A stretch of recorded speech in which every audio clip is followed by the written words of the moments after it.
Hari ini kita mulai masuk seri Python yang kelima. Seri yang kelima itu kita cerita data engineering. Nah, nanti kan kalau kemarin dari mulai saya ulang sedikit dari Python pertama fundamentalnya belajar dasar-dasar Python, yang kedua itu belajar Flash, yang ketiga itu belajar bikin API, REST API, yang keempat sudah mulai belajar arsitektur microservice, yang kelima bagaimana Python atau pakai Flash ya atau beda Pythonnya yang kali ini.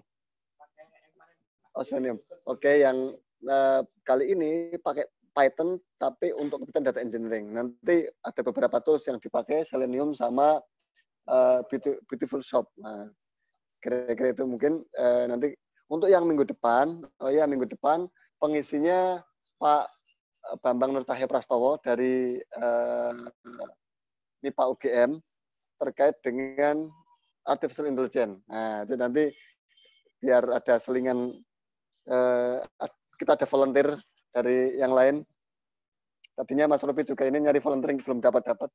Nah, barangkali nanti yang lain bisa gantian ya. Kita sharing, berbagi pengetahuan sedikit lah, kira-kira gitu. Nah, untuk hari ini mari kita mulai. Sebelumnya karena ini masih Ramadan, kita belum basmalah ya. Ya, bismillahirrahmanirrahim. Assalamualaikum warahmatullahi wabarakatuh. Silakan Mas Robi lanjutkan. Halo, tes. Ya. Oke, halo semua. Assalamualaikum warahmatullahi wabarakatuh. Selamat pagi. Pagi, Pak Robi. Oke. Bentar, saya langsung tayangkan slide aja.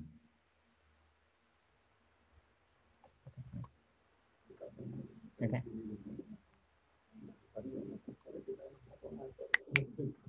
Ya, hari ini kita akan berbicara tentang data engineering. Tapi kita intronya dulu ya. Soalnya data engineering secara advance sendiri banyak banget yang perlu diurus. Nanti kita lihat di pembahasan. Tapi sebelum lanjut, mungkin teman-teman ada yang baru bergabung. Jadi perkenalkan, nama saya Hadi Hidayat Hammurabi, bisa dipanggil Robi. Jadi itu sapaan akrab saya. Saya co-founder Praxis Academy. Oh ya, nah nanti rekan-rekan follow IG-nya Praxis ya, dan sosial media lainnya. Nah, termasuk IG-nya Padepokan Asa juga. Nah, kemudian kalau misalkan ingin kenal lebih lanjut secara pribadi mungkin, nah itu bisa kunjungi hadihammurabi.com, itu website pribadi saya. Oke, jadi hari ini agenda kita adalah membahas tentang, pertama, sebelum ke data engineering, kita harus tahu dulu apa itu data. Nah, kemudian baru kita masuk ke data engineering. Nah, baru kita membahas tentang data engineer. Oke, nah sekarang kita bahas tentang data dulu. Nah, ini sebenarnya kalau di KBBI bukan ini pengertiannya ya, tapi secara pemahaman data itu ya satuan terkecil yang biasanya kita wujudkan dalam simbol-simbol, bisa angka, huruf, atau gambar. Nah, biasanya data itu menggambarkan nilai dari satu variabel. Nah, dan data itu juga diambil dari kondisi lapangan ya, karena kalau data fiktif itu bukan data yang kita bicarakan sekarang. Jadi data yang ada di lapangan itu maksudnya data yang beneran gitu. Misalkan nama saya tadi Hadi Hidayat Hammurabi, nah itu data kayak gitu. Dan kemudian misalkan jumlah penduduk di Indonesia ada sekian juta jiwa, nah itu data. Ya kayak gitu-gitu. Kemudian kalau data fiktif ya kayak misalkan apa ya? Ada peri kecil 4 gitu nih kayaknya. nggak inilah.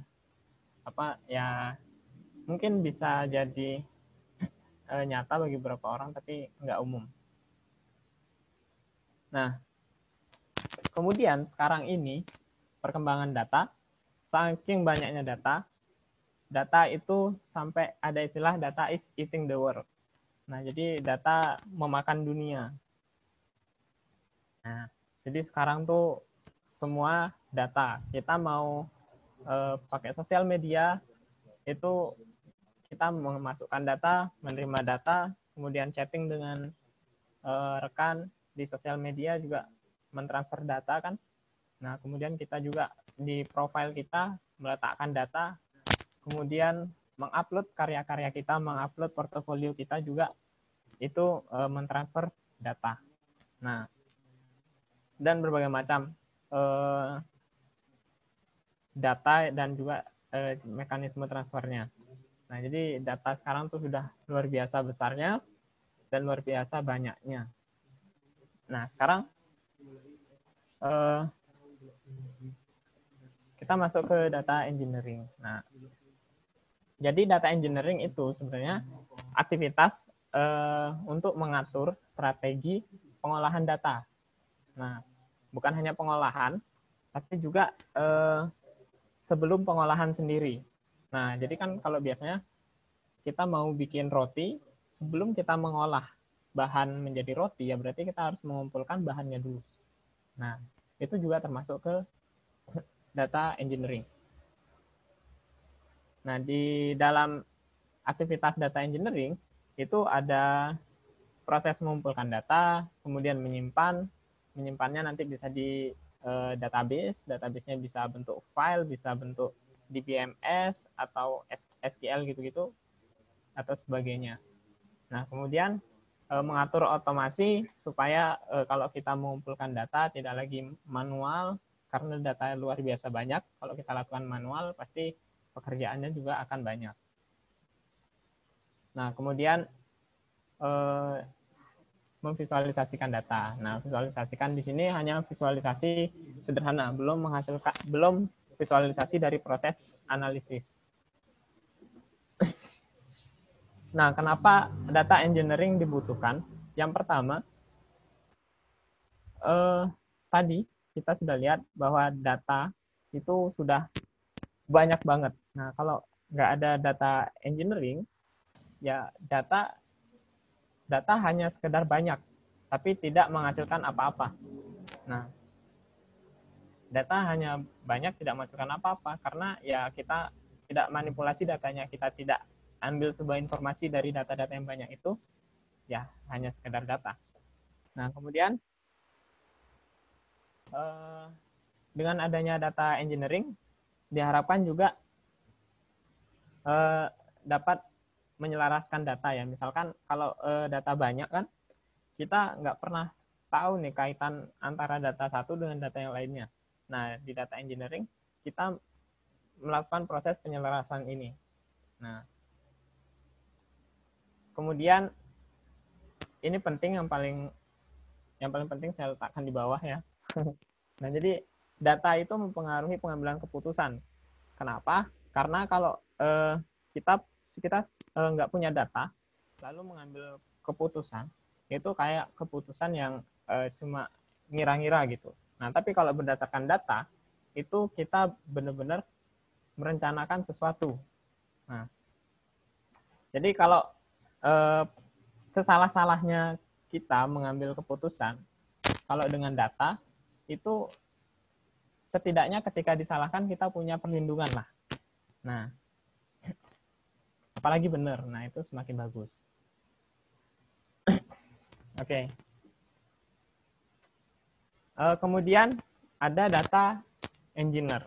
Nah, pengertiannya adalah ya berarti orang yang melakukan data engineering.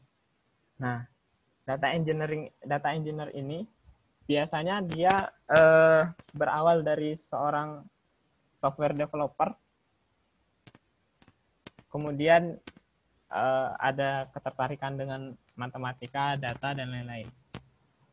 Nah, kemudian keahlian yang dibutuhkan untuk seorang data engineer adalah machine learning. Jadi machine learning ini kalau di data engineer sendiri, biasanya algoritma machine learning ini bukan dari data engineer yang membuat, tapi data analis. Nah, dari data analis menyampaikan ke data engineer, ini algoritma saya tolong diimplementasi. Nah, yang implementasi ini nanti adalah data engineer. Makanya dia harus tahu gimana machine learning dibuat dan bagaimana machine learning digunakan. Nah, kalau nggak tahu nanti ya nggak bisa implementasi machine learning-nya. Nah, kenapa butuh machine learning? Nah, karena tadi salah satu aktivitas di data engineering itu kan melakukan otomasi. Nah, dengan machine learning kita bisa lakukan otomasi dengan baik. Nah, jadi kalau kita pakai machine learning, jadi kita biarkan mesin kita atau komputer kita itu belajar dari data yang sudah ada. Setelah dia belajar dari data yang ada, nanti ketika masuk data baru, dia akan dapat menyimpulkan sesuatu lah dari data baru itu. Nah, bagaimana cara machine learning menyimpulkan? Nanti ada yang namanya modeling. Nah, dari modeling itu,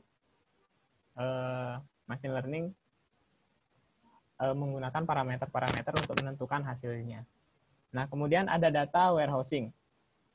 Nah, jadi data warehouse ini saking besarnya data sampai disebut sebagai istilahnya warehouse-nya. Nah, warehouse itu artinya kalau bahasa Indonesia apa? Gudang. Gudang. Nah, gudang. Jadi bukan lagi rumah biasa, bukan lagi rak, bukan lagi lemari, tapi gudang. Nah, saking banyaknya. Nah, bahkan nanti kalau kita masuk lebih dalam ke big data, kita akan kenal dengan namanya data lake. Nah, danau bener ya lake ya. Nah, itu jadi danau data. Saking banyaknya data. Nah, jadi untuk seorang data engineer perlu pengetahuan tentang data warehousing. Nah, kemudian juga dapat menggunakan tool untuk melakukan proses ETL. Nah, extract, transform, dan load. Jadi extract itu adalah proses mengekstrak data. Mengekstrak data itu misalkan memecah data menjadi beberapa bagian, membagi-bagi mana yang penting, mana yang nggak penting. Nah, kemudian baru transform. Transform dari data yang diambil tadi itu diubah menjadi suatu bentuk yang lebih mudah untuk dibaca. Kemudian load. Nah, load ini sebenarnya untuk data analis juga melakukan load. Jadi karena ini bagian load ini adalah proses transfer dari data engineer ke data analis. Nah, jadi ya di sini data dikirim antara keduanya. Nah, untuk melakukan ETL sendiri ada tools-toolsnya. Kalau yang lumayan terkenal itu ada Airflow. Nanti kita explore di lain kesempatan. Nah, kemudian untuk menjadi seorang data engineer, kita juga harus memiliki pengetahuan yang cukup dalam mengenai SQL atau solusi database lainnya. Kalau nggak SQL ya bisa NoSQL, bisa macam-macam. Nah, kalau SQL kan ada yang kita tahu yang umum ya MySQL lah ya. Nah, kalau MySQL kan ada Mongo dan macam-macam. Nah, kemudian ya paling bawah adalah keahlian untuk coding. Nah, jadi di sini kalau kita lihat data engineer dan data engineering ini aktivitas yang dilakukan sebenarnya cukup teknikal, maksudnya cukup dekat dengan teknologi secara langsung gitu, maksudnya berinteraksi dengan komputernya. Jadi ini benar-benar layer di bawah, jadi menjadi landasan. Nah, kalau boleh saya mau menunjukkan gambar di sini.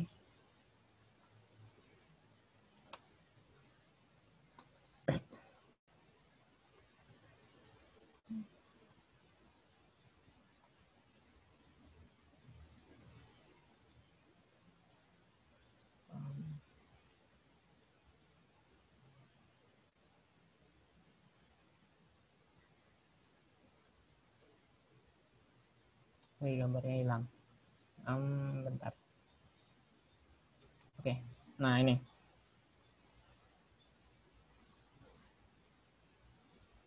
Nah, jadi 3 layer ini, 3 di bagian bawah ini adalah aktivitas yang dilakukan di tahap data engineering. Nah, jadi kita mulai dari collect. Collect itu mengumpulkan. Jadi mulai dari ngumpulin data, baik data eksternal ataupun data yang dibuat oleh pengguna kita. Nah, misalkan kita bikin sistem, kemudian pengguna kita memasukkan data, nah itu user generated content. Nah, eksternal data itu data dari luar, misalkan Traveloka untuk mendapatkan data penerbangan, data tiket, nah itu kan dari eksternal ya. Nah, kemudian move atau store, ini menyimpan. Nah, proses menyimpan inilah tadi kenapa kita perlu tahu SQL atau solusi database lainnya. Karena kita juga memikirkan gimana data itu disimpan. Nah, kemudian baru kita ke transform. Nah, transform tadi pakai tools ETL tadi. Nah, kita transform. Kita lakukan transform. Nah, di aktivitas transform ini kita membersihkan tadi. Membersihkan, terus mendeteksi kalau ada data yang anomali, dan lain-lain. Nah, jadi sebelum data dianalisis, ternyata ada satu proses, yaitu ya data engineering gitu ya. Nah, oke, sebelum lanjut, ini karena di bawah, paling bawah coding. Setelah ini kita akan langsung coding. Nah, tapi sebelum lanjut coding, apakah ada yang ingin ditanyakan terlebih dahulu? Monggo, silakan. Teman-teman.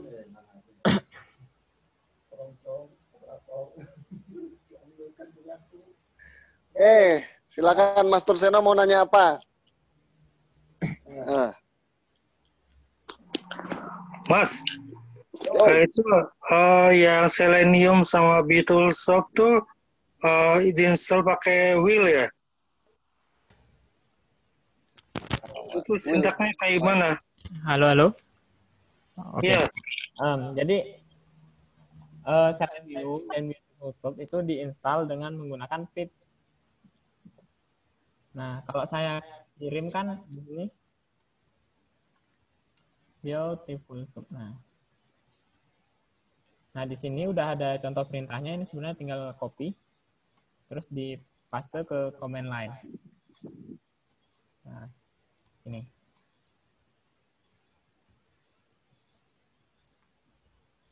Sama dengan Selenium-nya juga. Nah, kayak gitu ya Pak.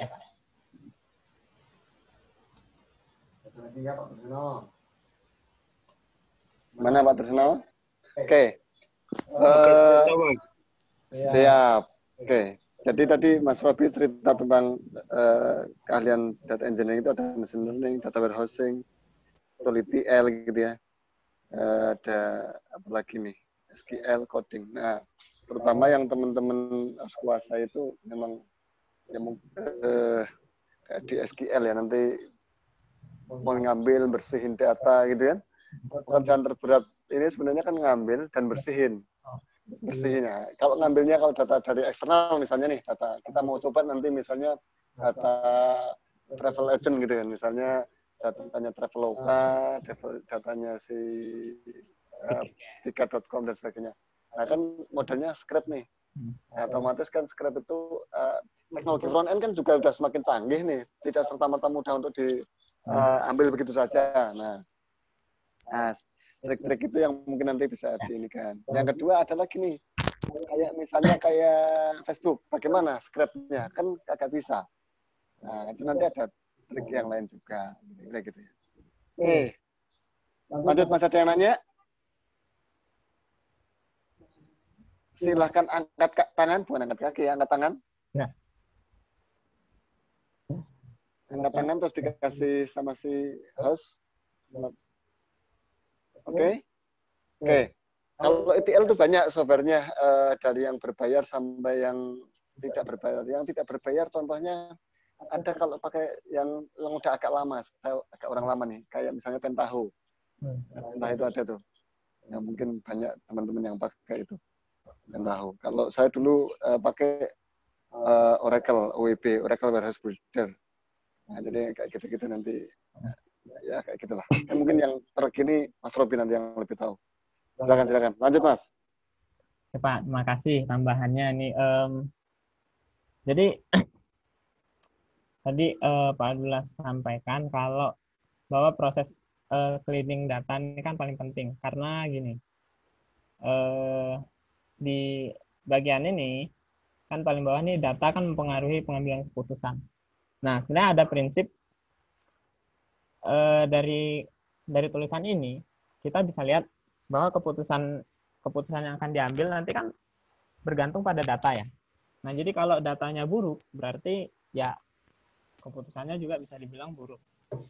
Nah, kecil kemungkinan untuk dapat keputusan yang baik dengan data-data yang buruk. Nah, jadi makanya penting nih untuk cleaning data. Nah, jadi kayak gitu. Nah, kemudian untuk tools ETL, kalau terakhir kali saya main ke instansi big data, instansi yang bermain-main dengan data kemarin di itu Pak, yang rekan kita yang di sana dekat kota. Nah, itu kan pakai Airflow. Nah, itu pakai Airflow di sana itu instansi perusahaan yang pakai. Jadi ya cukup recommended. Nah, kemudian untuk melakukan scraping kan kalau di teknologi front end kan mulai canggih. Nah, di instansi tersebut juga saya belajar gimana caranya scraping data di Facebook dan ternyata lumayan gini, lumayan ribet. Nah, kalau melakukan scraping di Facebook. Nah, oke, bicara mengenai scraping, kalau gitu saya langsung buka kode editor saja.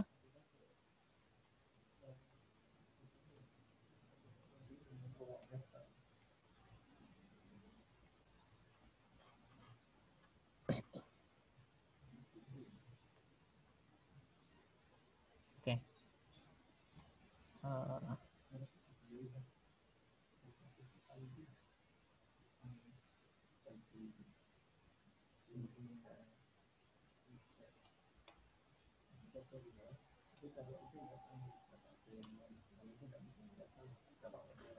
Oke, di sini saya sudah buat satu project menggunakan Python.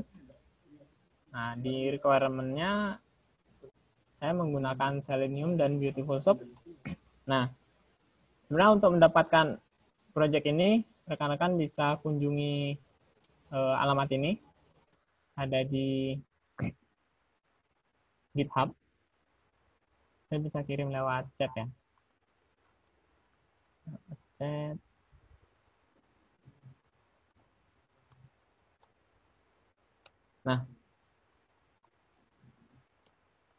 Nah, rekan-rekan bisa cek di kolom chat dan itu bisa langsung di-download di sini. Download aja zip-nya terus diekstrak dan langsung dibuka di kode editor kesukaan rekan-rekan sekalian. Nah, saya pakainya Visual Studio Code yang umum dan memang saya pakai dari pertemuan pertama kita. Nah, oke.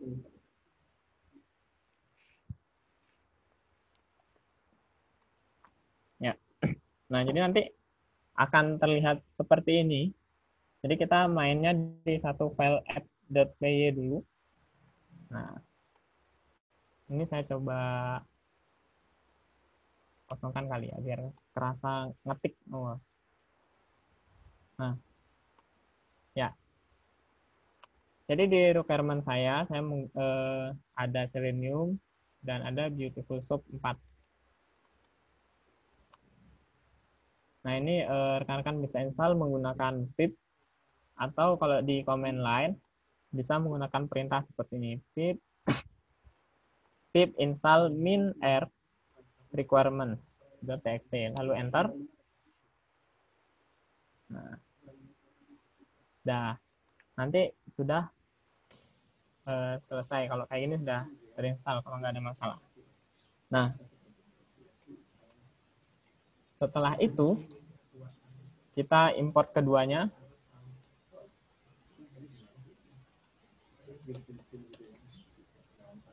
Import web driver.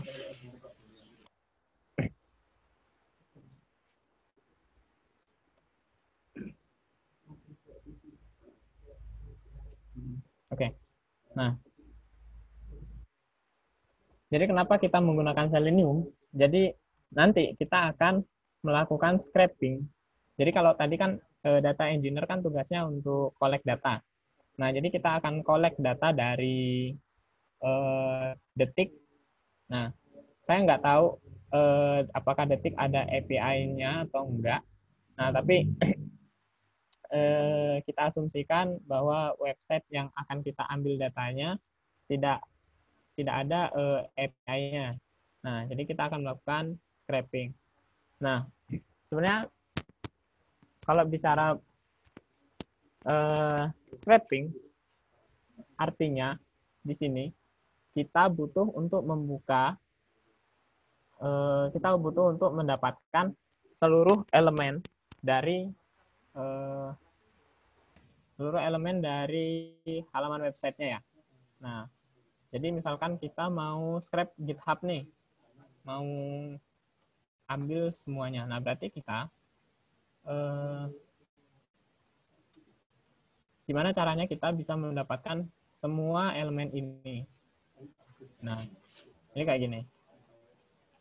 Nah, sebenarnya caranya bisa gampang, tinggal Ctrl A terus copy dari sini kan. Nah, cuman kita harus menulis kode. Kenapa? Karena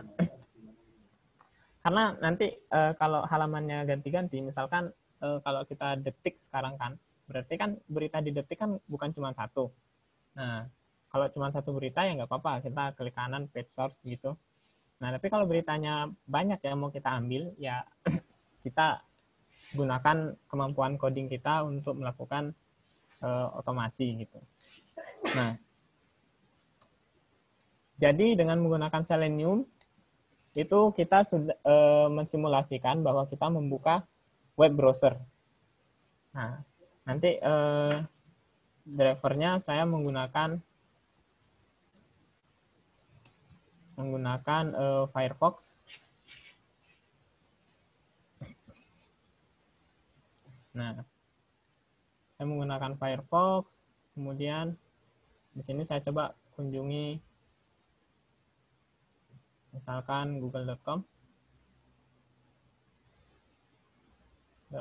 Quit, jangan lupa quit. Nah, jadi ini Selenium. Kalau saya jalankan, nanti dia akan otomatis membuka web browser dan otomatis mengunjungi google.com. Nah, di sini dia keluar karena saya jalankan quit. Nah, kalau tadi sempat rekan-rekan lihat, atau saya jalankan lagi. Nah, di sini kita dengan menggunakan Selenium bisa membuka web browser, bisa mengunjungi halaman web. Nah, karena dia bisa mengunjungi halaman web, kita bisa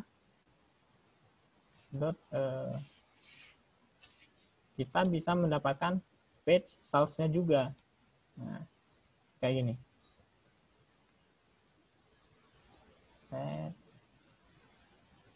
Nah, di sini saya sudah dapat page source-nya Google. Nih, sudah banyak sekali yang nggak terbaca. Nah, karena elemen-elemen ini tidak terbaca, nah, maka kita menggunakan Beautiful Soup untuk mempermudah mengolah elemen-elemen yang kita dapatkan ini. Nah, jadi untuk mendapatkan isi halamannya, keseluruhan dokumen webnya, kita menggunakan Selenium. Nah, kemudian untuk mempermudah mengolah elemennya, kita menggunakan Beautiful Soup. Nah, sebenarnya ada yang lain selain Selenium dan Beautiful Soup, cuman ini cukup umum digunakan di tutorial-tutorial juga cukup banyak. Jadinya kalau misalkan rekan-rekan setelah ini mau belajar lebih lanjut, saya rasa ini bisa jadi langkah awal gitu. Nah, karena kita mau ambil dari detik.com, saya sudah siapkan alamat beritanya. Alamat beritanya juga sudah ada di sini. Mohon izin Detik ya, kita hanya untuk uji coba, bukan untuk ya. Untuk yang lain-lain, untuk belajar aja. Bukan bermaksud lain-lain, Bos Detik. Ya, kita untuk tahu apa itu scraping.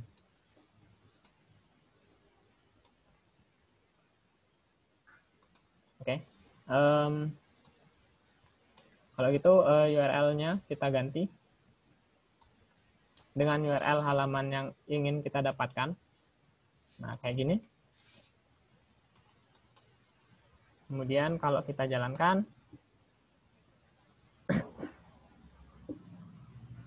nih,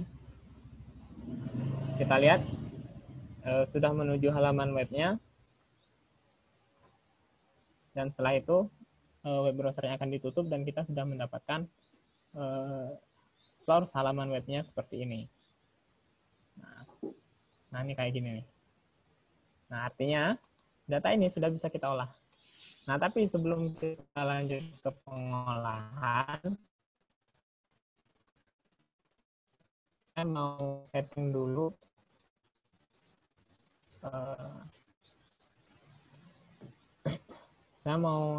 dulu supaya web browsernya headless. Headless itu dia jalan, tapi seperti nggak jalan. Nah, ini kita lihat kalau di sini kan saya kirim optionnya ke web drivernya. Kita lihat. Nah, di sini sebenarnya dia sudah melakukan processing, sudah membuka web browser, sudah mengunjungi halaman webnya. Tapi kita tidak lihat, kita nggak lihat karena prosesnya di background. Nah, oke. Ini datanya kita sudah dapat. Nah, dia sudah menutup web browsernya. Nah, jadi dengan headless, kita nggak perlu memikirkan GUI. Jadi, dia kayak jalan seperti robot gitu di belakang, tanpa kita lihat.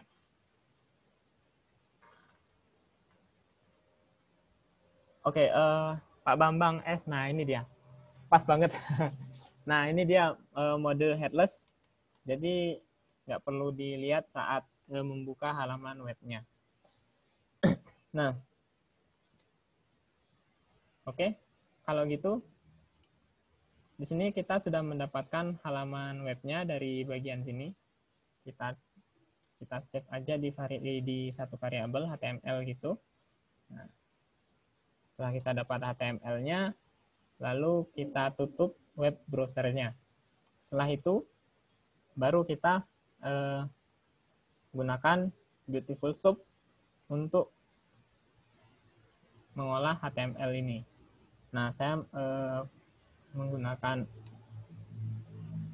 XML aja. Nah, di sini format dokumen yang dimasukkan ya. Nah, kalau HTML kan sebenarnya dia pakai mirip XML, tapi nggak tahu, saya belum baca tentang XML, tapi ini pasti lanjutan dari XML. Nah, kemudian dengan menggunakan Beautiful Soup, kita bisa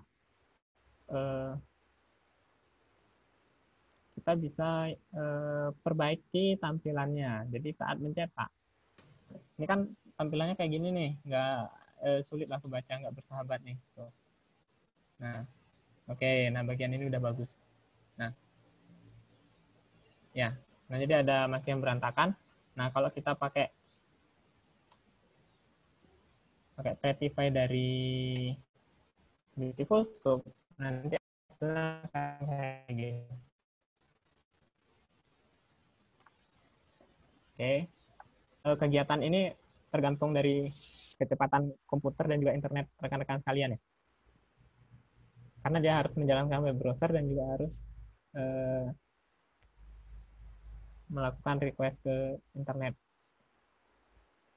Oke. Oh, sorry. Bukan feature.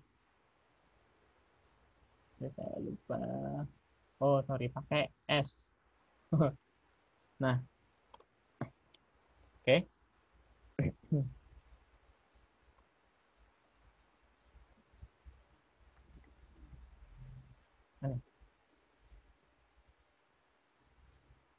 Udah, oke. Nah, ini kan tampilannya lebih baik nih. Nah, tadi kan kita lihat bukan kayak gini. Ya. Nah, sekarang walaupun tampilannya sudah lebih baik, tapi kok kayaknya masih susah untuk dipahami ya ini ya. Nah, ini sekedar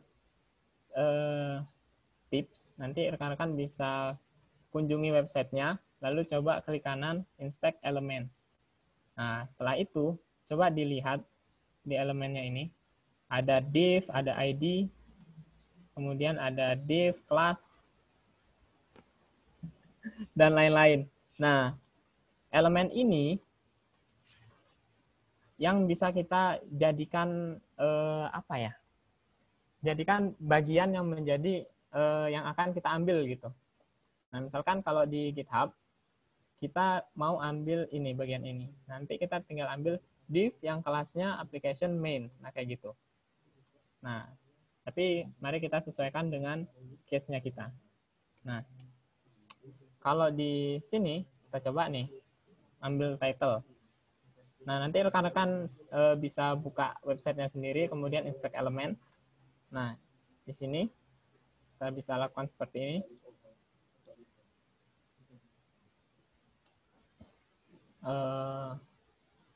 H1 mau ngambil elemen H1 yang kelasnya title dan saya ambil teksnya.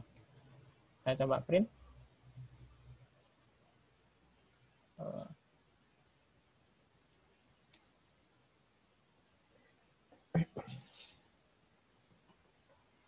Oke, nah di sini saya mau ambil judul dari berita yang ada di sini. Nah,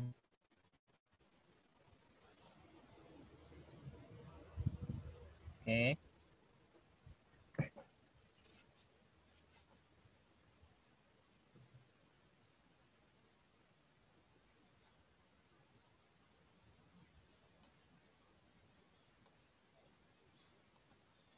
Nah, ini saya sudah dapat judul. Ini kayak gini. Influencer ini bla bla bla. Dan seterusnya. Nah, oke, sampai di sini kita sudah dapat title-nya. Nah, sekarang kita bisa ambil bodinya dengan ya cukup copy paste aja, terus ganti elemennya disesuaikan dengan elemen yang sudah rekan-rekan sekalian lihat.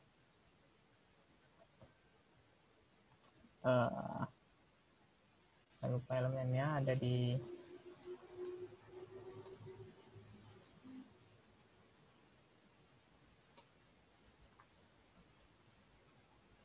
oke. Nah, ada di sini. Nah, sekarang bisa kita lihat lagi. Oke. Ini kita bisa cek kayak gini.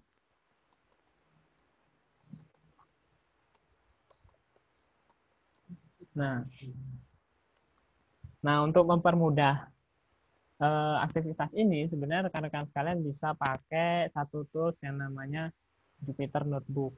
Nah, Jupyter Notebook itu dia bisa kayak, jadi kalau kita sudah quit di sini, nah nanti proses ini itu nggak perlu lagi menjalankan yang atasnya, jadi sudah cukup sampai sini aja, gitu. Nah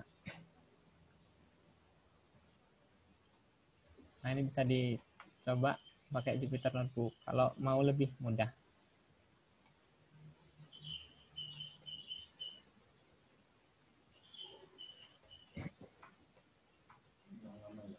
Oke, ini agak lama.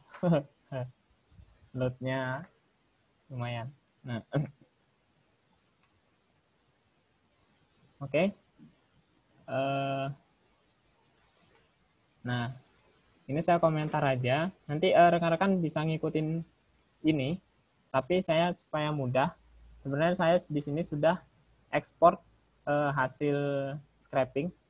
Saya simpan ke HTML di sini. Nah, jadi sebenarnya saya nggak perlu lagi melakukan ini. Nah, ini hanya supaya rekan-rekan sekalian lihat bahwa proses scrap itu kayak gitu. Nah, sini saya load filenya aja.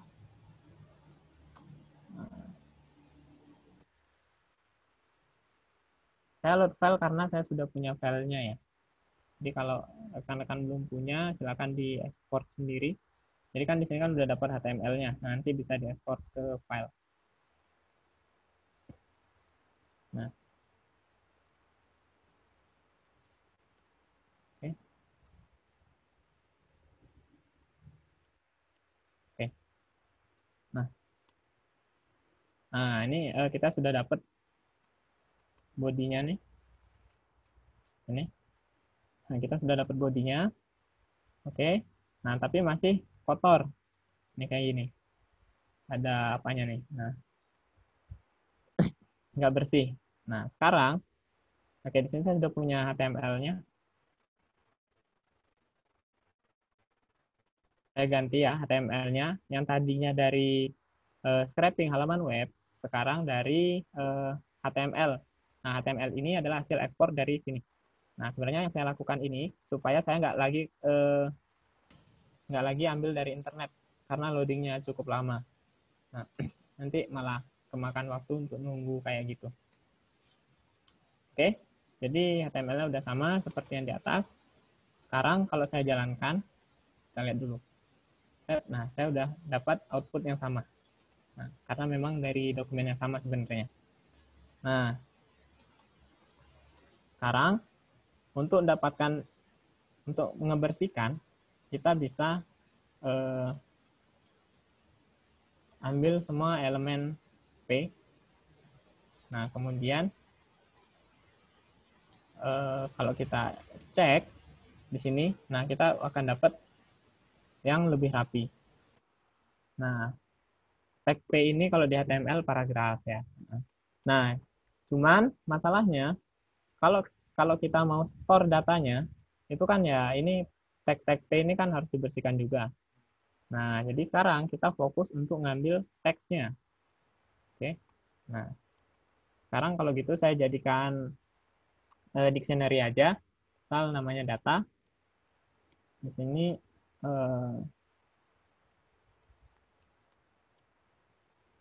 title-nya dapat dari title. Kemudian untuk bodinya saya kosongkan dulu. Nah, kemudian saya loop dari sini for B in body. Oke.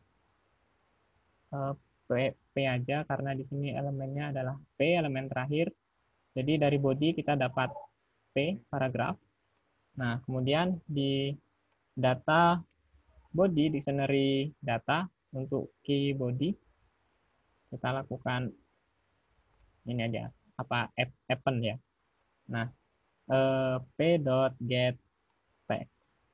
Nah, sekarang karena body dan title yang sudah menjadi satu kesatuan, yaitu di dalam dictionary data, kita sudah bisa tampilkan data kayak gini.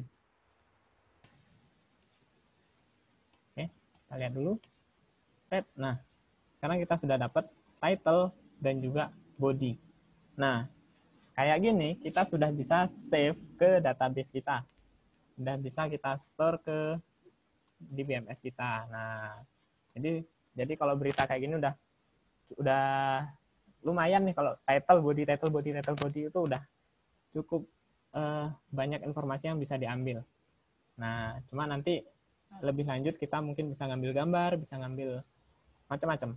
Nah, tapi di sini kita lihat ternyata masih ada agak kotor nih, ada backslash n dan juga sedikit spasi kayak gini. Ini.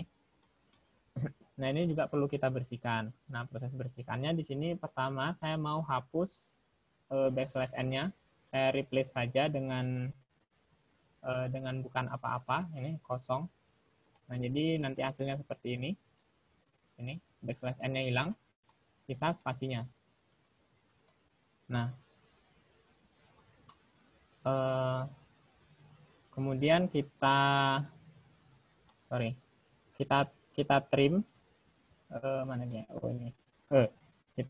Kita trim itu kalau sebenarnya saya kenal istilah trim itu di PHP ya, tapi kalau di Python pakainya strip. Nah, jadi untuk menghilangkan white space atau spasi di kiri dan kanan. Jadi di bagian sini dan sebelah sini. Nah, itu kita menggunakan strip. Saya clear. Kemudian kita lihat. Oke. Nah, di sini kita sudah mendapat data. Nah, kita udah dapat data nih. Udah title, body. Nah, nanti kalau mau ngambil dari data yang lain, kurang lebih prosesnya sama. Jadi mulai dari ambil menggunakan web driver, lalu kunjungi webnya, kemudian ambil halaman konten halaman HTML-nya. Setelah itu kita proses dengan Beautiful Soup. Nah, prosesnya adalah dengan mengambil elemen-elemen yang kita butuhkan. Nah, misalkan di sini elemen title dan body yang saya ambil sekarang. Nah, kemudian bisa dicetak. Nah, oke. Kayak gini. Nah, ini datanya udah bisa dilihat. Oke. Kemudian ini sebenarnya sudah bisa disimpan di database, di Momo atau lain-lain. Nah, tapi sampai di sini dulu, apakah ada yang mau ditanyakan? Nanti kita coba save ke file JSON aja. Silakan angkat tangan lagi kalau yang ada yang mau nanya, teman-teman. Ternyata menarik ya, dari apa namanya berantakan dari web yang mungkin kan strukturnya kan sekarang kan canggih-canggih tuh front end. Nah, itu kan nanti kita bersihin, kemudian nanti benar-benar yang kita masukkan ke database itu data-data yang udah benar-benar bersih. Jadi nanti habis dari situ bisa dipakai NLP tuh. Nah, ini sentimen negatif positif, ini ngomong tentang apa, nah, nanti ketahuan tuh. Nah, kan itu berikutnya. Sekarang itu mudah-mudahan minggu depan bisa sampai ke situ tuh. Oh, mudah-mudahan Pak AI kan. Lebih menarik jadi ini kan kita udah bisa ngambil data, udah bersih, taruh ke database, terus kemudian kita nanti bisa gunakan NLP dan sebagainya atau machine learning dan sebagainya lah. Oke, silakan. Mau angkat tangan?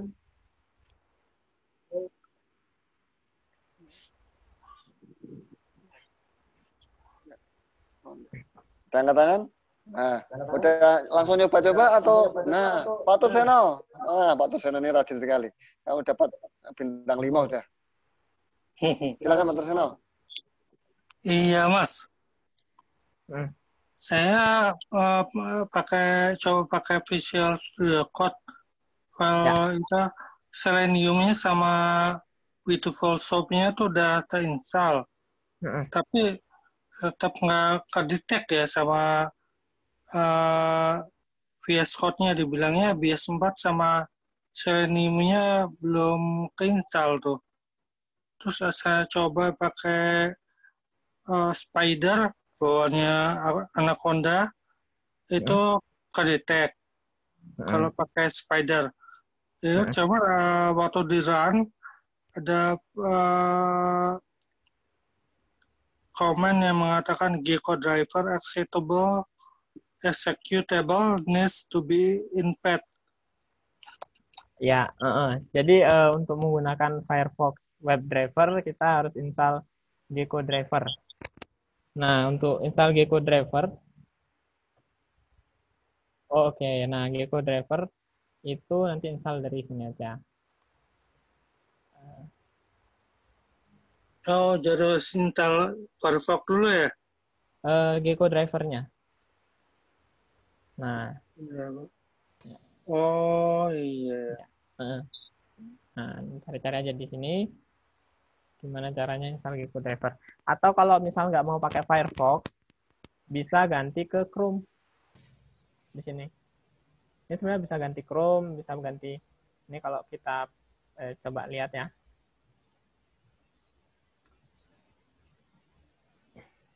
Nah, kita lihat nih. Oke, di sini. Nah, ini kita bisa lihat ada Android, BlackBerry, Chrome, kemudian ada Edge. Edge ini punya Microsoft, ada Firefox, ada Opera, ada Phantom.js ini juga. Kemudian ada Safari. Nah, jadi macam-macam web browser sebenarnya support nih. Nah, tergantung pilih yang mana. Nah, di sini saya pakai Firefox. Nah, kalau mau Chrome boleh ganti ke Chrome. Kayak gitu. Oh, not. Ya. Yap. Iya. Oke, soon ya. Oke, siapa? Ada lagi yang lain, silakan angkat tangan.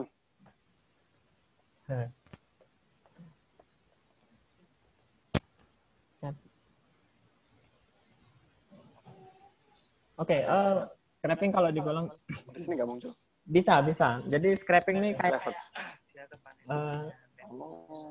kayak semacam teknik gitu.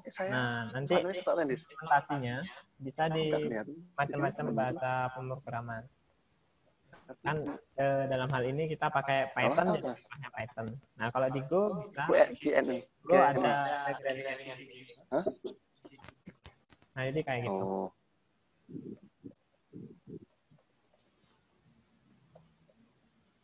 Nah, sebenarnya kalau mau bahas scraping nih yang seru bahas legal nggak legalnya. Betul. Ini menambang punya orang lain ini soalnya. Ya, oke, nanti kita bicarakan berikutnya lah. Saya belum. Yang penting kita belajar nanti. Yang penting penggunaannya itu. Ini kita caranya ngambil begini. Nanti mau digunakan untuk kebaikan aja. Ya. Mungkin di case tertentu butuh. Oke, ada Pak Lukmanul Hakim. Kalau LXML itu apakah harus diinstal dulu library-nya? Kalau di saya sendiri sudah langsung ada, jadi saya nggak pernah install LXML. Kecuali kalau LXML-nya nggak ada ya, coba kita cari tahu.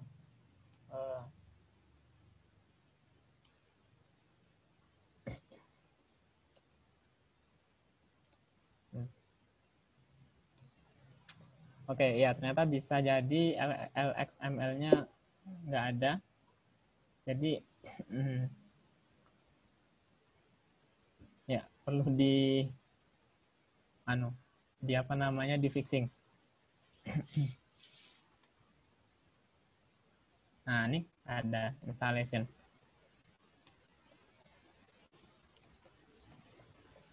Nah, kalau pakai Windows ada nih. Ada Windows caranya. Nah, cuman kalau di tempat saya sudah ada sendiri. Nah, kemungkinan saya sudah install Python 3 LXML-nya.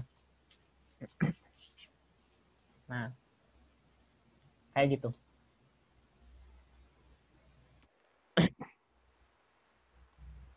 Ya benar.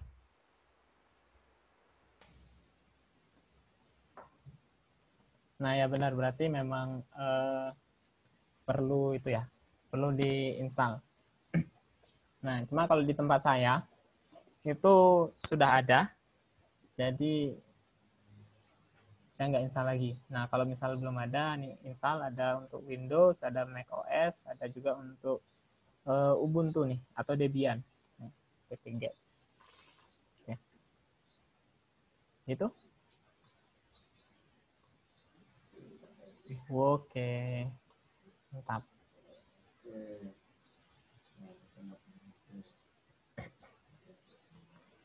Tapi saya mau nanya katanya.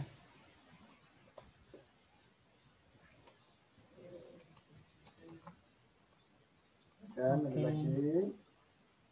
Boleh raise hand. Oke. Waduh, kok nge-lag?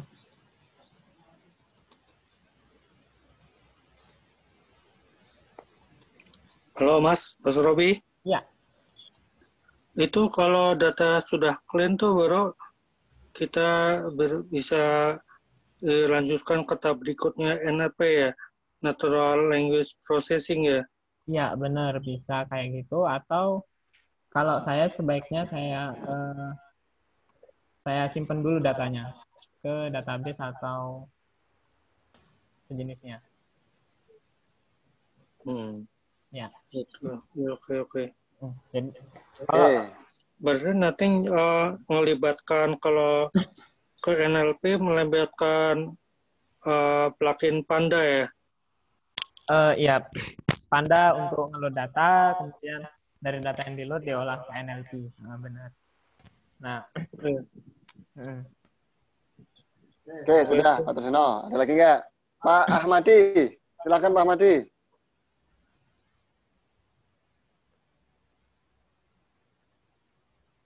Ya, Pak. Halo. Yo, silakan Pak Ahmadi. Ya, maaf mau nanya sedikit. Kalau NLP itu kaitannya dengan data kayak tadi itu yang diproses apanya? Misal untuk proses apa gitu? Kurang begitu paham, nggak pernah sih juga. Oke. Jadi NLP yang biasanya dipakai latihan itu kita melakukan sentimen analisis. Nah, nanti itu berupa paragraf panjang gini.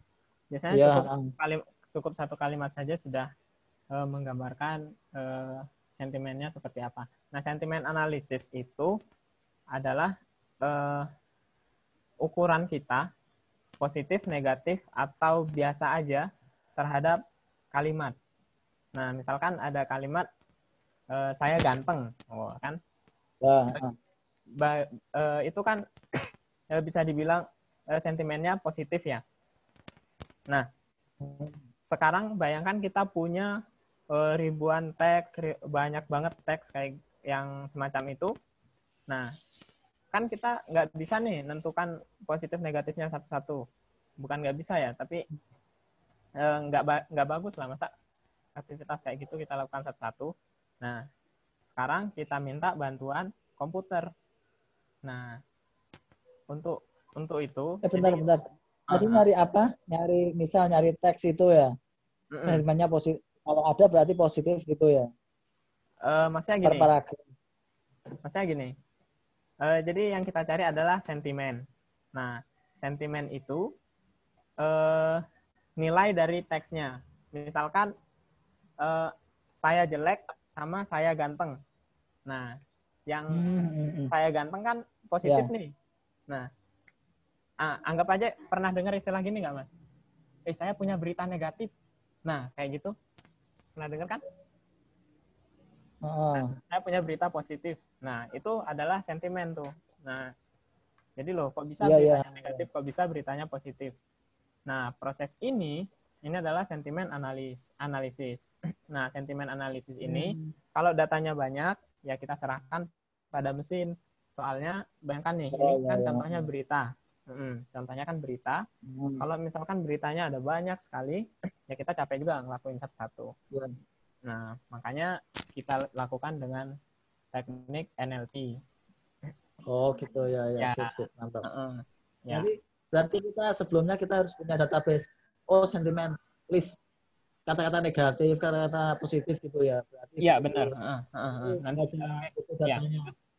Salah satu mekanismenya seperti itu. Nanti ada macam lagi.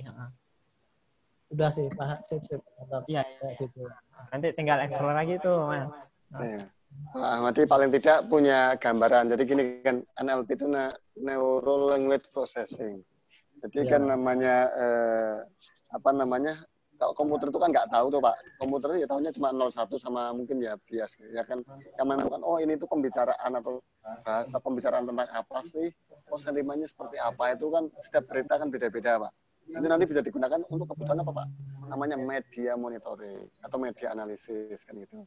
Jadi dari sekian banyak itu yang sekarang pada dipakai untuk ini Pak, kalau kampanye-kampanye untuk PR kayak gitu-gitu Pak. Nah itu nanti bisa ke sana. Ya, sip. Ya, nanti Ahmadi Ya, ya bisa sih, ya masuk akal gitu sih. browsing NLP. Daripada Ya. satu baca satu-satu, nggak jelas. Siap. Iya, Nah, kalau satu-satu kan ada sekian banyak, nggak mungkin.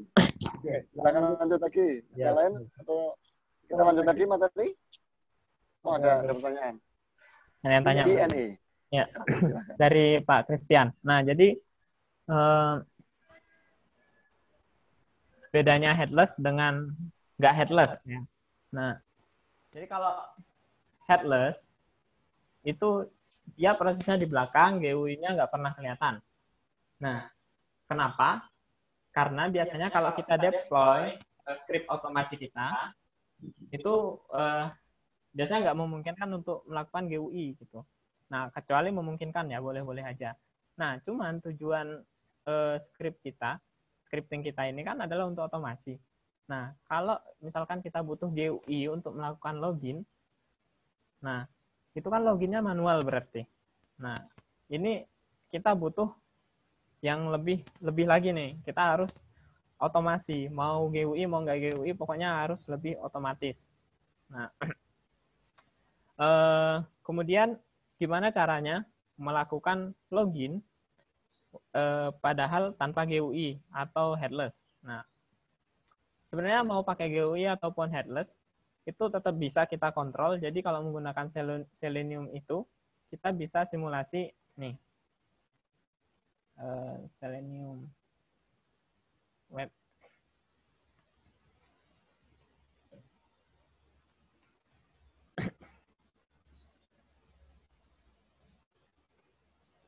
Nah, jadi kita bisa simulasikan klik pada elemen ini kayak gini nih. Nah, jadi kita bisa kontrol halaman web sebenarnya. Jadi seolah-olah webnya itu interaksi dengan user. Nah, padahal user yang sedang interaksi itu adalah kode yang kita buat. Nah, atau itu disebut namanya robot ya. Nah, jadi robot yang kita buat itu interaksi dengan halaman web. Nah, kita bisa lakukan seperti ini nih. Nah, jadi ini simulasi klik. Jadi kalau mau melakukan login, ya lakukan kayak gini. Jadi nggak ada lagi, bukan nggak ada ya. Jadi sebisa mungkin kita kurangi proses-proses yang manual. Nah, itulah tantangannya di data engineering. Jadi kayak gitu ya Pak Christian. Oke, ada Ibu Ayu. Mas Robi, maaf izin bertanya.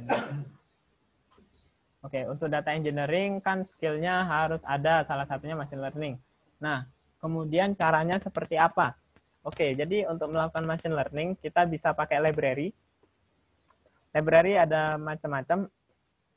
Bisa pakai, kalau di Python ada, kita bisa dibantu dengan Keras, bisa dibantu dengan TensorFlow, dan ada SciPy juga, ada Torch, dan lain-lain. Itu alat-alat atau library yang bisa kita gunakan untuk melakukan machine learning. Nah, cuman sebelum kita masuk ke penggunaan sana, ternyata machine learning itu ada teorinya sendiri dan cukup panjang untuk dibahas. Nah, intinya sih gimana caranya kita membuat mesin supaya dia bisa mengambil keputusan sendiri. Nah, dan menyampaikan informasi dari sebuah data yang masuk gitu ya. Nah, kalau machine learning yang biasa dipakai latihan tuh biasanya untuk ini untuk deteksi wajah. Misalkan ini wajah, ini bukan wajah. Nah, itu sesimpel itu dulu. Nah, gimana caranya kamera laptop kita kenal ini wajah, ini bukan wajah. Gimana coba? Nah, kemudian baru nanti naik ke step selanjutnya. Baru ngenalin ini wajahnya siapa, ini wajahnya siapa. Atau sebelum ke sana, ini wajah depan, wajah samping, wajah kiri, kanan gitu. Nah, itu bisa. Baru ke level selanjutnya, baru ini wajah siapa, kayak gitu-gitu. Nah, itu latihannya bisa kita gunakan dengan machine learning. Nah, library-nya yang tadi ya. Oke. Jadi kayak gitu.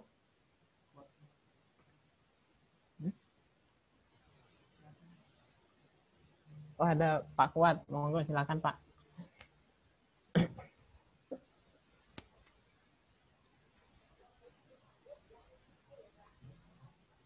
Halo, Pak Kuat.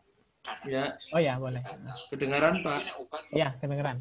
Ya, ini kan ambil data otomatis ya. Ya. Nah, data ini terambil saat ini dijalankan atau bisa ngambil berikutnya secara real time, misal untuk hari besok dan yang lain-lain gitu, seperti itu. Atau hanya data itu aja yang diambil sewaktu kita coding. Oke, jadi data yang diambil itu adalah data yang ketika kita jalankan skripnya. Nah, cuman kita bisa kombinasikan dengan alat-alat untuk melakukan proses secara terjadwal. Misalkan pakai cron. Nah, kalau pakai cron atau yang sejenisnya, kita bisa jadwal nih kapan skrip ini dijalankan. Misalkan di cronnya kita set setiap jam 7 pagi. Nah, nanti setiap jam 7 pagi, karena skrip ini jalan, berarti kita mendapatkan data baru di setiap jam 7 pagi. Nah, jadi kalau dari sisi skripnya sih, kita hanya dapat ketika skripnya dijalankan. Tapi dengan bantuan alat untuk menjadwal, jadinya kita bisa dapat tergantung yang sesuai yang kita atur gitu. Nah, gitu Pak Kuat.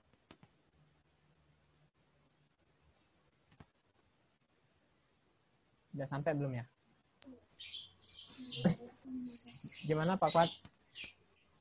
Berarti nanti bisa dapat tambahan skrip lagi untuk menjadwalkan itu ya, atau pakai tool lain?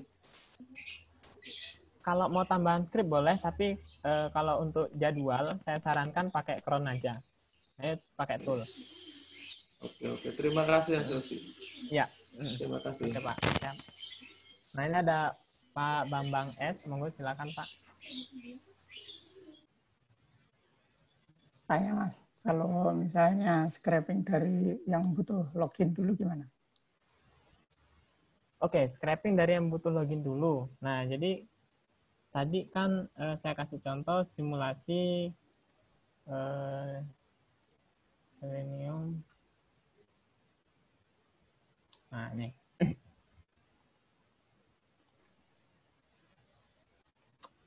Oke, jadi kita bisa simulasi kayak gini nih. Nah, misalkan ini kan driver kita, terus kita suruh dia untuk menemukan elemennya. Nah, nanti kita bisa berinteraksi dengan elemen tersebut. Misalkan, nih di sini ada contohnya adalah dengan melakukan klik. Nah, kalau login biasanya kan kita perlu mengklik tombol nih. Nah, jadi ini bisa kita gunakan seperti itu. Nah, kita juga bisa mengetik. Nah, ini kayak gini. Nah, ini kita proses mengetik ke form. Jadi kita cari form password, lalu diketik isinya apa, dan username atau emailnya juga diketik. Nah, terus lalu kita klik submit button. Nah, proses ini ya sebenarnya cuma kayak gitu. Jadi kita simulasikan apa yang kita lakukan ke form login, tapi sekarang kita pindah ke scriptnya kita. Nah, jadi kalau tadinya kita mau login kan misalkan kalau login itu ada di Facebook ya.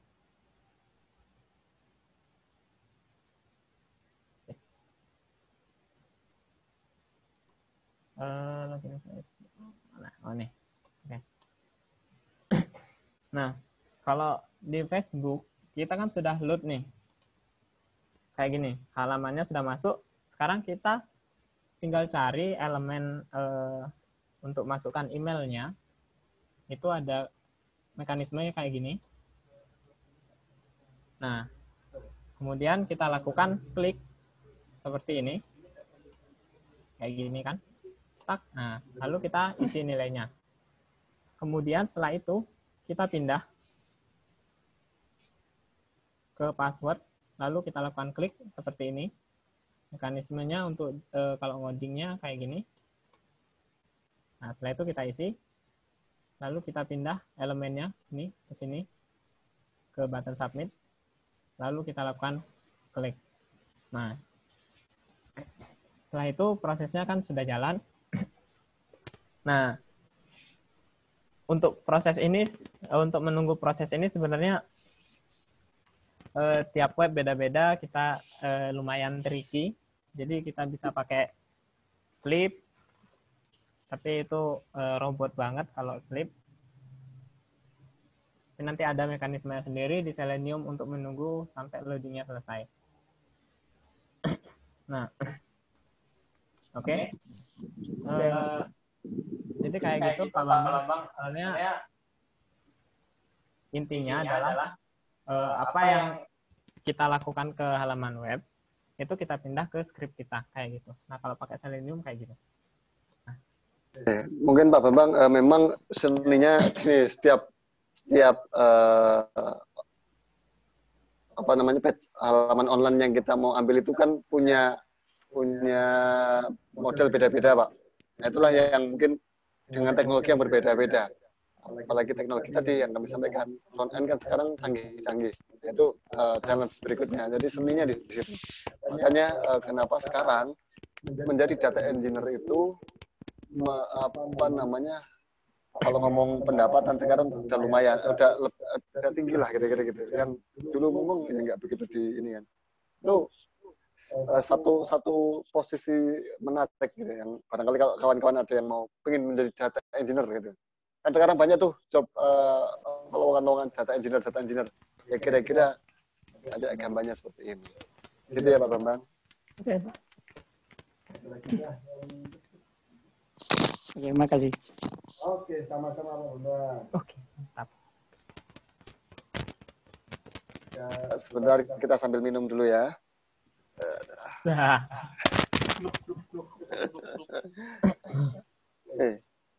Berarti dikian udah ya.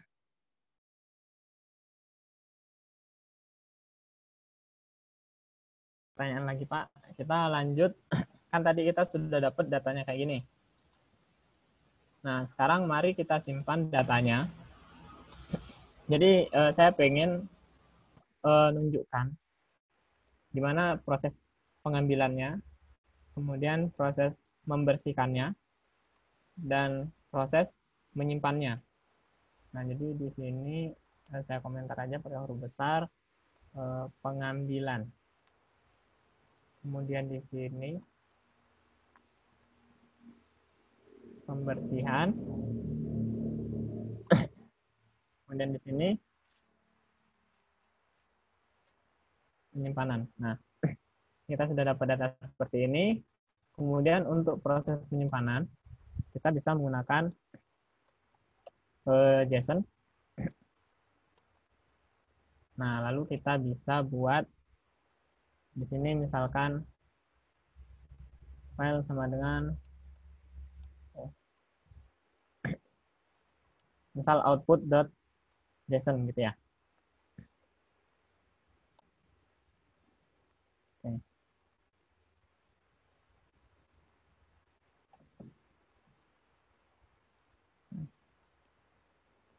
Oke, jadi datanya tadi saya jadikan JSON, kemudian saya masukkan ke file output.json. Setelah itu filenya saya tutup supaya nggak bocor. Nah, kemudian kalau kita coba jalankan, ini, kita jalankan, oke, ini nggak tampil apa-apa. Tapi kalau kita lihat di sini ada output.json. Kita lihat isinya seperti ini. Nah, ini proses menyimpan ke JSON. Nah, gimana kalau mau menyimpan ke SQL atau database lain? Ya berarti kita lakukan operasi penyimpanan di sini, di bagian sini. Nah, kalau mau lebih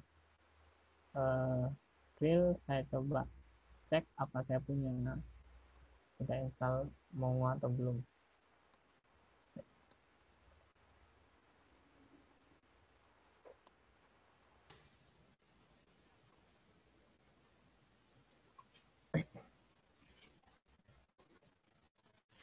Oke, kita coba pakai Mongo ya.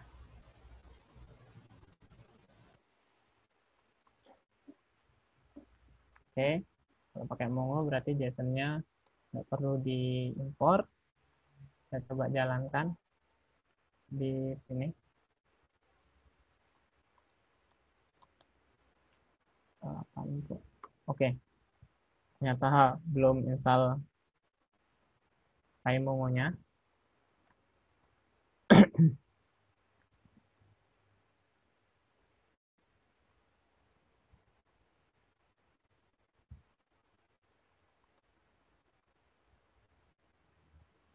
Oh, oke.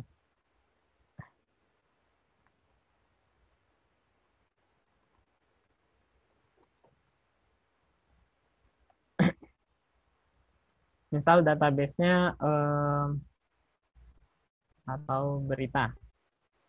Nah, entah beritanya dari mana-mana, berita aja.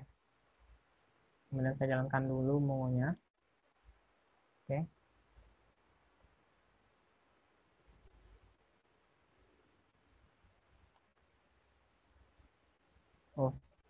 Oh, sorry, lupa. Oke, jadi di Mongo kita nggak perlu bikin database, langsung aja dipakai. Nah, untuk nyimpan datanya, kita bisa langsung kayak gini. Jadi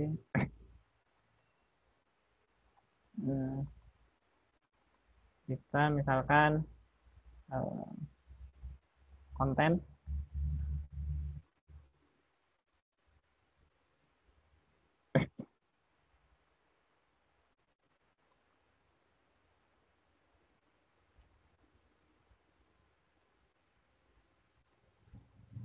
Oke, kita coba jalankan.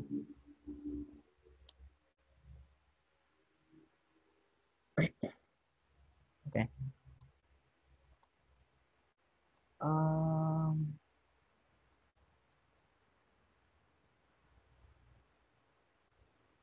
Oke. Begini aja.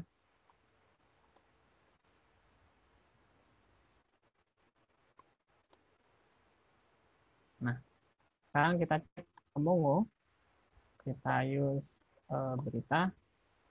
Kemudian tadi nama collection-nya konten.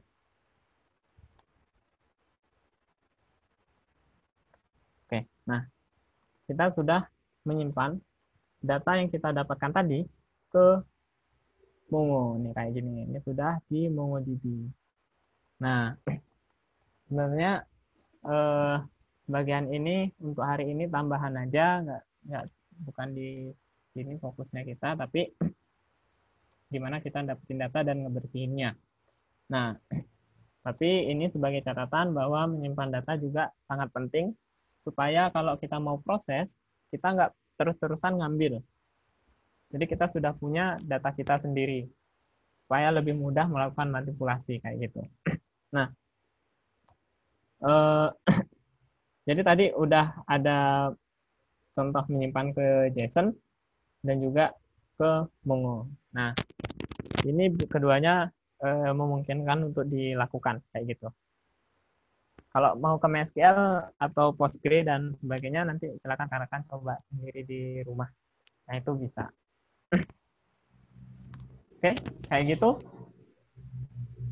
Oke, sekarang udah bisa nyimpen datanya ya ke database. Jadi nanti kalau kan tadi udah di scheduling tuh, setiap sekian menit ngambil data, sekian menit atau sekian detik bahkan terserah, silakan seberapa besar storage panjenengan,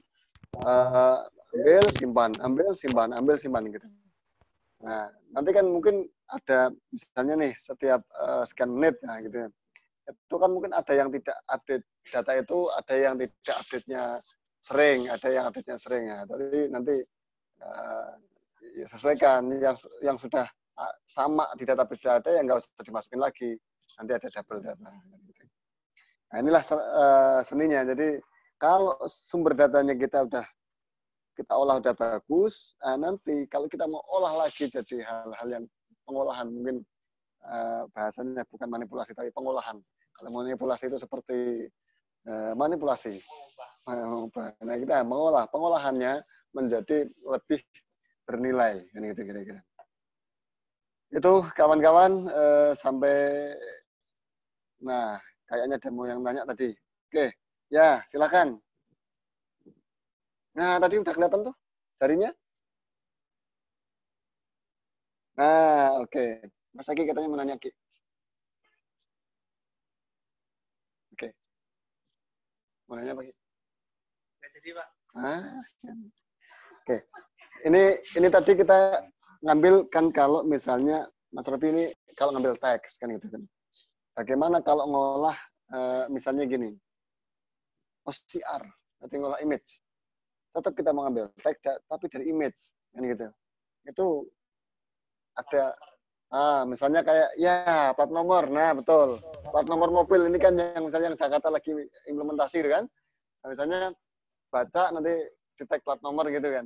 Nah, ini sama kan konsepnya kira-kira gitu ya. Nangkap jadi image nanti kan itu ada nomornya, angka dan huruf kan itu kan. Oke, itu nanti itu pakai apa Mas Robi toolsnya? Mau dijawab sekarang apa nanti? Sekarang boleh. Oh, sekarang boleh. Oh, silahkan. Jadi kalau kita ngolah gambar itu kan masuknya ke image processing, bukan lagi ke teks. Nah, kalau teks kita dari halaman web kita bisa pakai Beautiful Soup untuk ngebersihinnya. Kalau gambar untuk ngebersihin kan kita ngebersihin tuh buang elemen gambar yang nggak butuh, kita bisa pakai OpenCV kalau di Python. Nah, jadi computer vision kan CV. Nah, itu bisa kita pakai untuk nge-recognize bagian mana yang mau kita ambil. Itu nanti bisa jadi teks, tinggal simpan ke Excel dan sebagainya kalau mau. Nah, banyak tuh sumber-sumber yang bisa kita olah gitu kan. Hari ini kita belajar bagaimana ngambil teks. Mungkin next time gitu kan. Sebenarnya teman-teman itu di Praxis ada itu kalau mau belajar tuh di AI itu. Jadi ada kelas AI, tapi syaratnya sudah ngerti Python dulu baru masuk ke kelas AI. Dan semua itu ada tes, nggak ada bayar membayar. Itu silakan tinggal mau aja kalau mau belajar. Oke, mungkin itu hari ini. Ada lagi yang mau ditanyakan? Karena sudah zuhur. Pas zuhur. Ada yang mau ditanyakan? Kita tunggu ya sembari kita nunggu azan.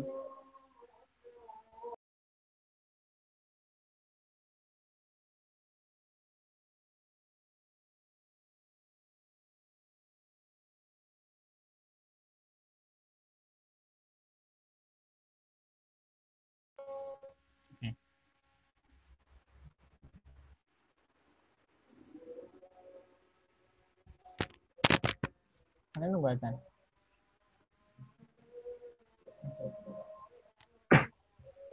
Oke.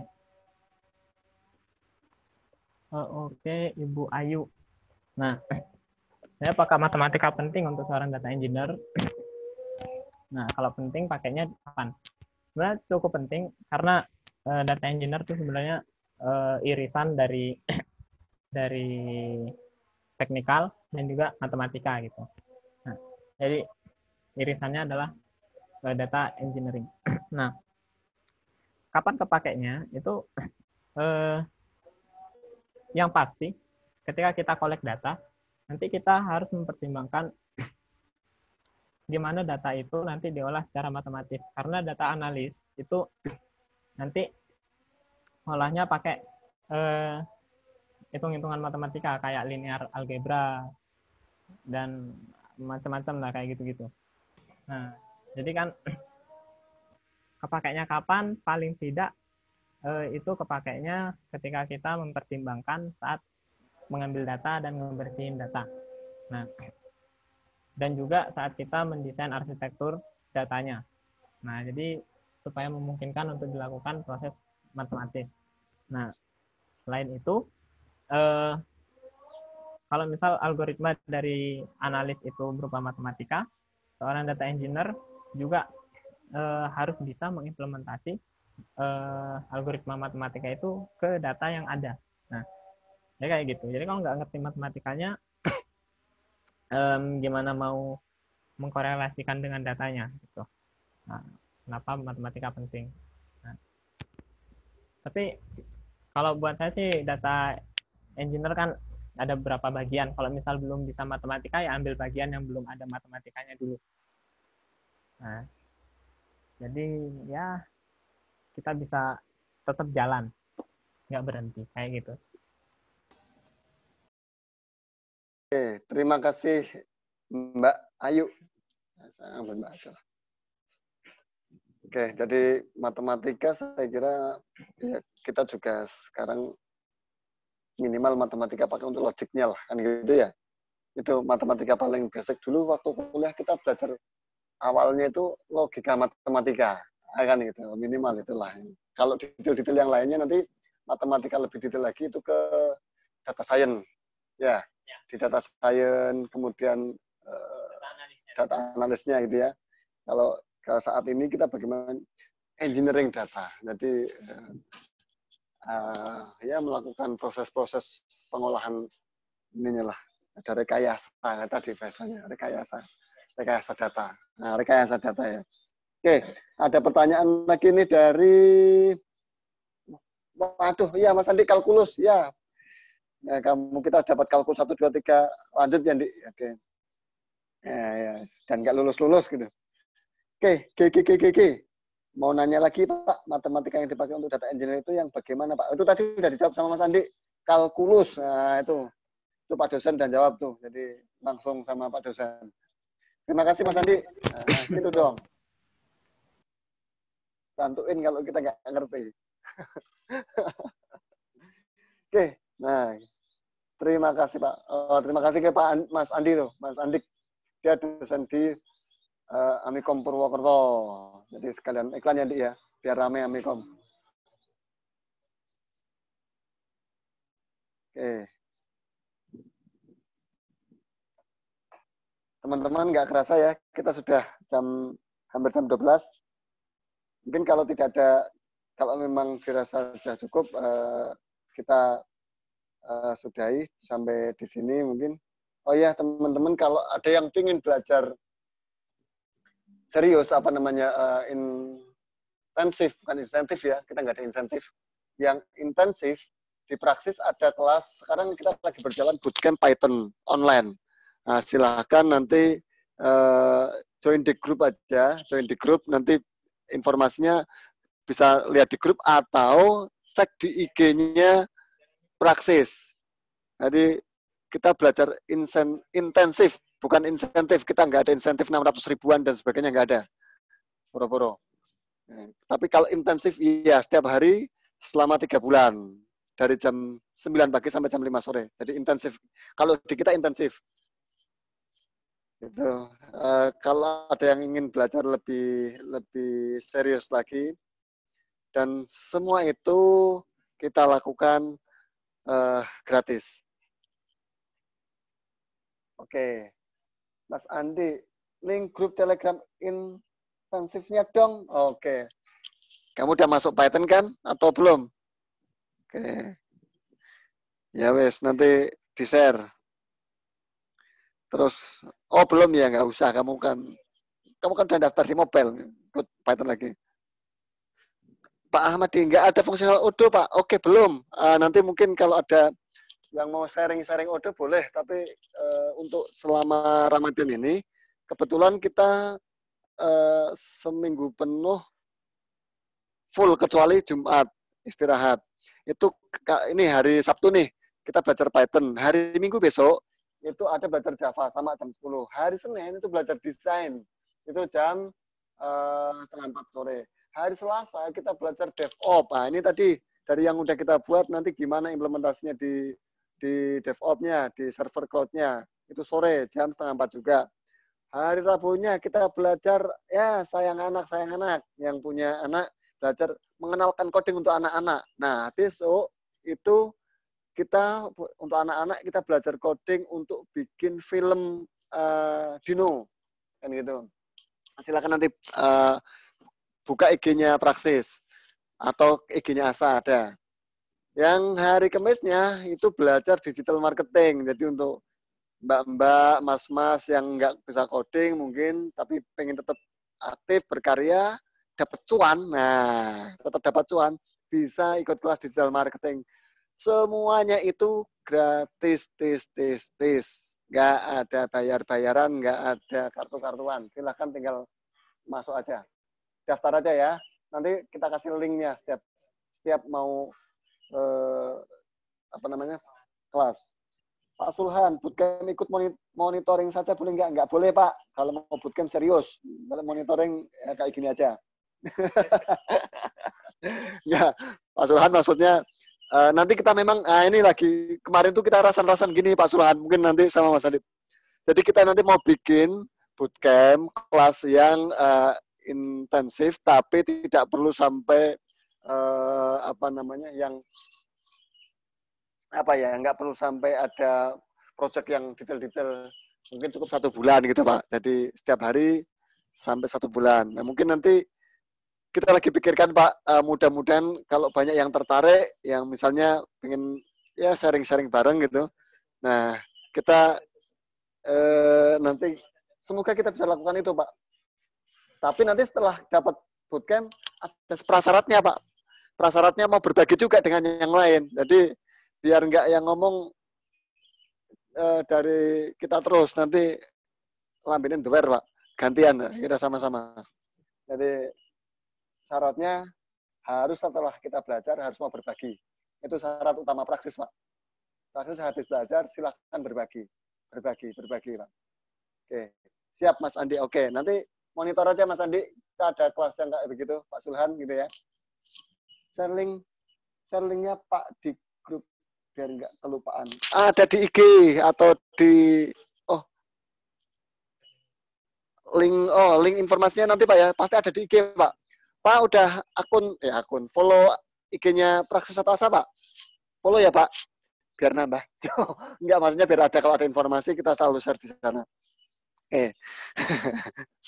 Wah, kakak. Nah, siap Pak Sulhan. Terima kasih Pak Sulhan. Sambil guyon lah Pak, biar nggak lapar kita. Oh, sudah minum ya, lupa. Cuma kan tadi minumnya hampa. Oke.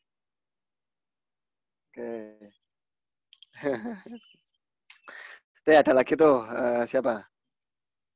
Saya sudah subscribe YouTube-nya. Wah, terima kasih Mas Adi. Subscriber kita baru 5. 5 juta. Lo emang lo. Dari cuan dong.